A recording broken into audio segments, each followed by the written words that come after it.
Hi, and welcome back to the Workflow Automation Learning Series. My name is Mike Cohane. Today we'll be talking about how you can integrate your Python work into your workflow automation. What does that look like? So why would you care about using Python in workflow automation when workflow automation is intended to be drag and drop?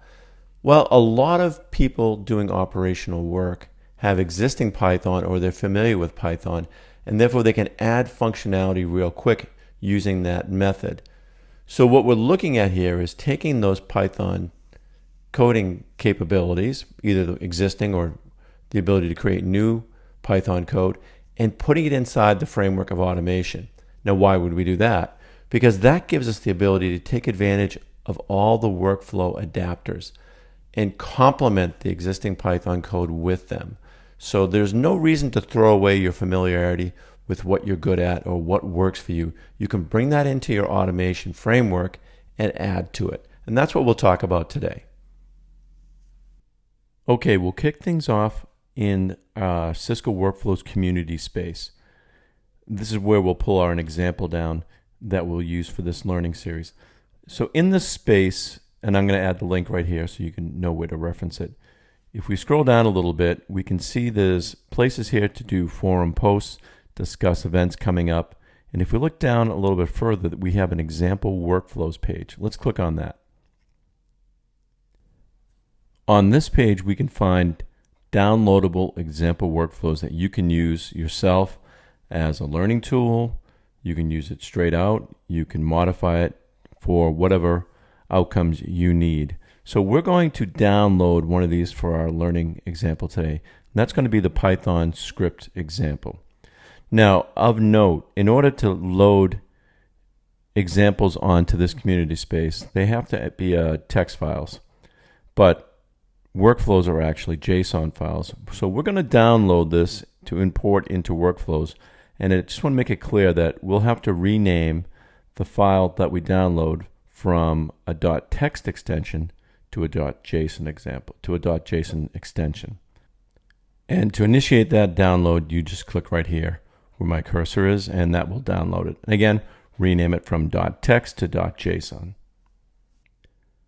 Okay, we're back in our workspace for workflow automation inside the Meraki dashboard.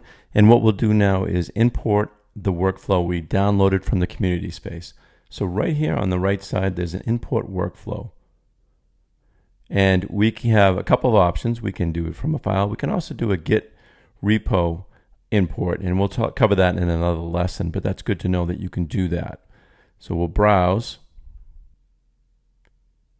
And here is our example JSON. You can see that I renamed it from .text to .json. Let's open that up. I'm going to import this as a new workflow, just in case, to duplicate it. It's not always necessary when it's brand new, but I'm going to do it just out of habit. And that is in process.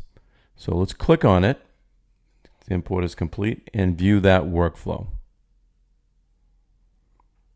Okay, the very first thing I'm going to do is take away that copy.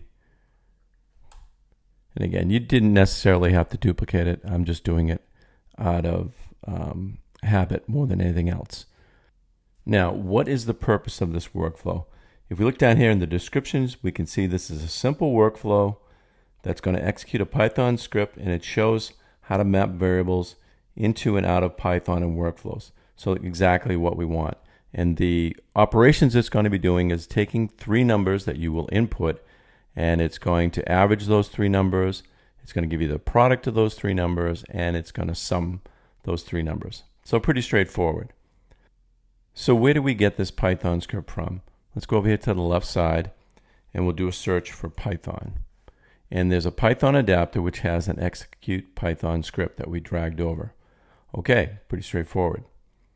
Now, what are we going to feed into this Python script? We're going to need variables. And in this example, there are 3 input variables and 3 outputs. There's the 3 numbers that we're going to be providing, and then there's 3 outputs, an average, an output average, an output product, and an output sum. So as we manipulate these numbers in Python, we'll take the results back and set the output to these variables right here from the Python script. So let's click on the Python script and see how do we pass in these input variables and how do we get data out. Okay, so here we're doing a simple Python script that takes 3 integers as input and returns 3 integers, average, product, and total sum. There's a couple of ways you could do this. You can actually take arguments and provide them right here. So I could pass things in and I can reference them as I would any Python script that takes variables from a command line. So you might want to do that if your Python script already was written and already was taking input from a user or standard in. That makes that very simple.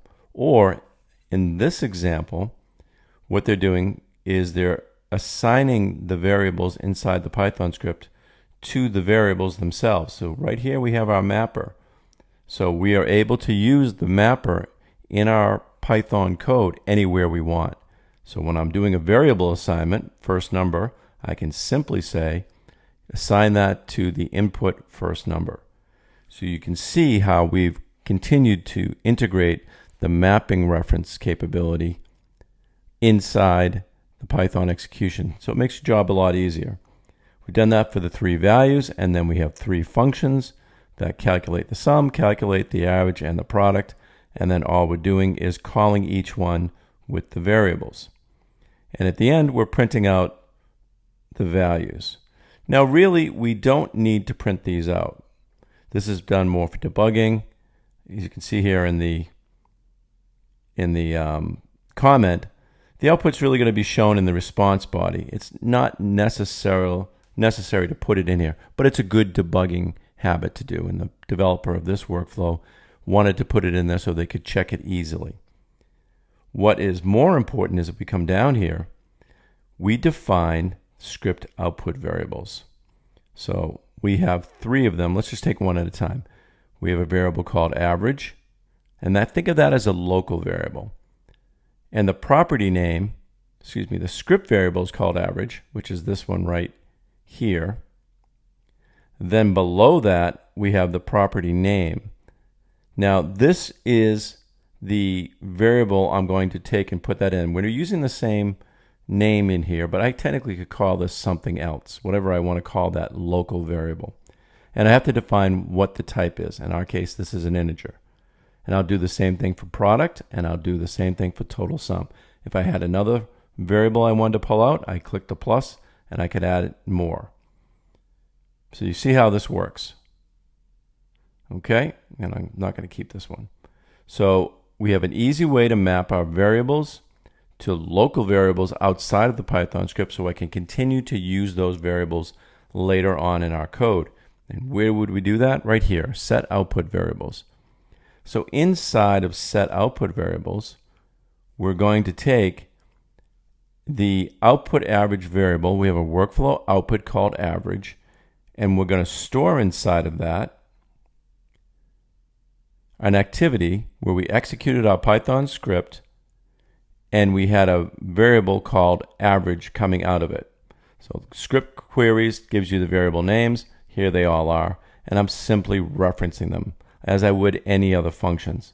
So this becomes a very easy way to take the data and manipulate it, whether I'm using it in another function or whether I'm storing it in another variable. In this case, I'm putting it in my output variables.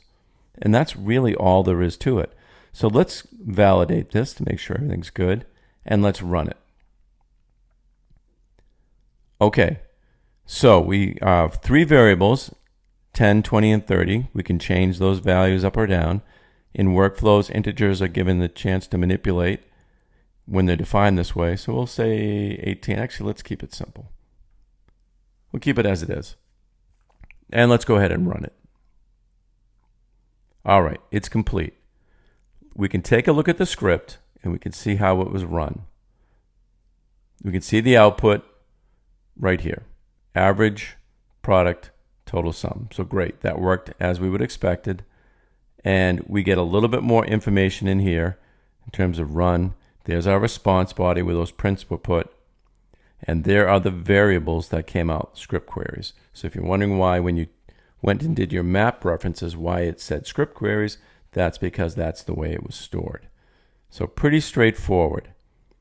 We then took that and ran our output variables, which stored the values in output. So if we look at here's our average. There's our product, 6,000, and our sum total was 60, 26,060. Very easy to do. You can get quite sophisticated here. I really love Python as a coder myself, to be able to come in and do things quickly that maybe I've already done in the past. It's something that maybe I don't mind doing a little bit of inline code. It's not necessary in workflow automations. But for those who are familiar with it, it can make it a lot easier for you to integrate your existing work with your new workflow automation. So that's about it for this one. The only thing I'm going to do in here is label this one our learning series. So let's see if we can find it. We did. So we'll have this to reference back to.